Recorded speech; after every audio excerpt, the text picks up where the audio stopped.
Do police use spikes to stop speeders who won't pull over? It feels like something plucked straight out of an action movie. The protagonist is blazing down the highway, sirens wailing in the backdrop, and suddenly, there's an audacious line of spikes across the road. Well, it's not just a Hollywood concoction.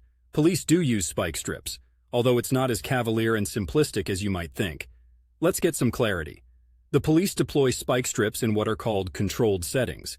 They're used specifically for situations where a vehicle fails to stop after officers give the command. This generally falls under the category of a pursuit situation, not just your everyday speeder who's trying to make it to work on time. The use of spike strips, or stop sticks as they are sometimes known, is a delicate operation. They're intended to slowly deflate the tires, not puncture them, which in theory allows for a controlled slowdown and eventual stop of the vehicle. It's a non-lethal way to de-escalate a potentially dangerous high-speed chase. Now, slow deflation is the key term. Imagine if tires were to pop violently. That could indeed be massively dangerous.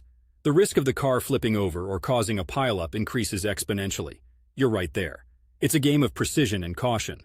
But what about the dangers? It is indeed a dangerous move, which is why spike strip deployment is a job for trained officers. They calculate the risk, aiming to minimize potential collateral damage. If you think about it, the unchecked continuation of a high-speed chase poses its own threats to everybody in the vicinity. Pedestrians, other drivers, roadside properties, not to mention the officers themselves. These strips are also a tool of last resort. Ideally, communication, negotiation, and other roadblocks will do the job long before someone has to throw a strip of spikes across the asphalt. Living in Portland, Oregon, I've heard stories about sporadic car chases ending with a dramatic stop-stick moment. It's not the norm, but when it happens, it serves as a stark reminder. Yes, it's a risky strategy, but it's balanced against the risk of not stopping a vehicle careening recklessly through the city streets. Proper use of spike strips can save lives, ensuring that a desperate chase doesn't end in a disaster. They're not looking to turn the roads into a demolition derby. Sometimes the goal is just to get everyone home safe, even if that means taking a few tires out of the equation. Remember, everything comes down to risk management.